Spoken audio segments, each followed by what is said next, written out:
Let's go. Hello. 2 ദിവസം മുന്നേ ഇവിടെ നാഷണൽ ഡേൻ്റെ സെലിബ്രേഷനൊക്കെ ആയിരുന്നു. ഇപ്പോൾ വിൻ്റർ സീസണും കൂടി ആയതുകൊണ്ട് പാർക്കിൽ ഫെസ്റ്റൊക്കെ നടക്കുന്നുണ്ട്. അപ്പോൾ ഒത്തിരി സാധനങ്ങളുണ്ടായിരുന്നു. എനിക്ക് ഏറ്റവും ഇഷ്ടപ്പെട്ടതൊരു പെറ്റ് ഷോ ആയിരുന്നു. അത് 2 മക്കാവു, പിന്നെ വേറെ 2 ബേർഡ്സിനായിരുന്നു. ആ ചില്ലിയും കൂട്ടി കാണുന്നതാണ് പാമ്പ്. എന്ത് പാമ്പാന്ന് ചോദിക്കരുത്, നല്ല കറുത്ത പാമ്പായിരുന്നു. പിന്നെ നമുക്കിവിടെ ബേർഡ്സിനെയൊക്കെ നമ്മുടെ കയ്യിലൊക്കെ വെക്കാം. പിന്നെ വേറെ കുറേ സ്റ്റോൾസ് ഉണ്ടായിരുന്നു. ഫുഡ് സ്റ്റോൾ ഉണ്ടായിരുന്നു, പെർഫ്യൂംസ്, അങ്ങനെ പലതരത്തിലുണ്ടായിരുന്നു. അപ്പോൾ കഴിഞ്ഞ ഫുൾ വീക്ക് ഇവിടെ പരിപാടി തന്നെയായിരുന്നു.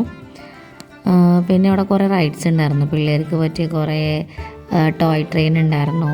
പിന്നെ മറ്റേ സ്കൈ വീലിൻ്റെ ഒരു മിനി സ്കൈ വീലിൻ്റെ പോലത്തെ ഒരു സാധനം ഉണ്ടായിരുന്നു. പിന്നെ മറ്റേ ഫ്രോഗ് ജമ്പിൻ്റെ പോലത്തെ ഒരു റൈഡ് അതുണ്ടായിരുന്നു. പിന്നെ ഹോഴ്സ് ഉണ്ടായിരുന്നു. അതിലെൻ്റെ കണ്ണ് വന്നപ്പോൾ തൊട്ട് അതിലായിരുന്നു എൻ്റെ കണ്ണ്. പിന്നെ അപ്പോൾ ഞങ്ങളവിടെ കുറേ നേരം കറങ്ങി അടിച്ച് നടന്നു. അവിടെയൊക്കെ ചുറ്റിക്കറങ്ങി കണ്ടു. ഇതായിരുന്നു ഇപ്പോൾ പുതിയതായിട്ട് വന്ന റൈഡ്സ്. ഇതാണ് ടിക്കറ്റ് കൗണ്ടർ.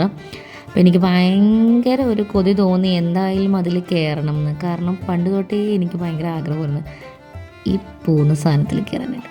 പക്ഷേ വലിയ ആൾക്കാരായതുകൊണ്ട് ഇതിപ്പോൾ കുഞ്ഞുങ്ങൾക്കുള്ളതാണ്, വലിയ ആൾക്കാരെ കേട്ടത്തില്ല. പക്ഷേ അവിടെ ഒരു ചാരിയറ്റ് പോലത്തെ ഒരു സംഭവം കണ്ടില്ലേ, അതിൽ വലിയ ആൾക്കാർക്ക് കയറാം. അപ്പം അതിൽ കയറാമെന്ന് കേൾക്കാത്ത പാടെ ഞങ്ങൾ ടിക്കറ്റ് എടുത്തു. ഞാനെൻ്റെ ഒരു ഫ്രണ്ടും ഉണ്ടായിരുന്നു. അങ്ങനെ ഞങ്ങളതിൽ കയറി, ഞങ്ങൾ എൻജോയ് ചെയ്തു. Childhood memories, even though I have not tried this in my young age, I mean in my childhood, but I really loved it and we enjoyed a lot, we loved a lot, എന്താ പറയുക, we enjoyed, had good fun day. പിന്നെയെന്ന് വെച്ചിട്ടുണ്ടെങ്കിൽ നമ്മൾ ഓരോ round പോകുമ്പോഴും ഓരോരോ ഫ്രണ്ട്സിനെ കാണുന്നുണ്ടായിരുന്നു. അപ്പം എൻജോയ് ചെയ്ത് എല്ലാവർക്കും ടാറ്റ ബൈ ബൈ പറഞ്ഞു. നല്ലൊരു ഈവനിങ് ആയിരുന്നു, ഭയങ്കരമായിട്ട് ഇഷ്ടപ്പെട്ടു.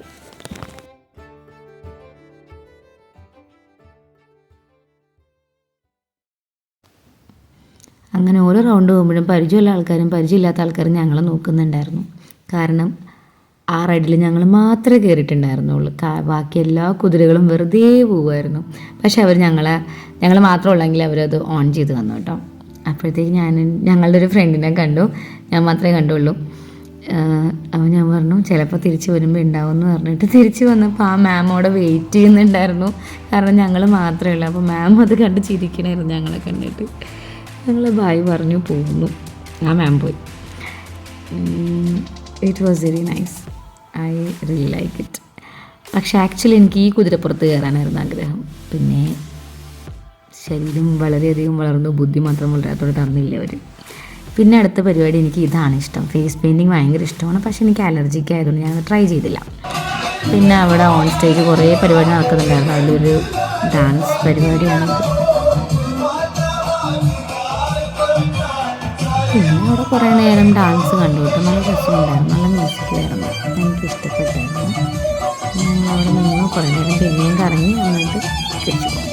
അപ്പോൾ അത്രേ ഉള്ളൂ.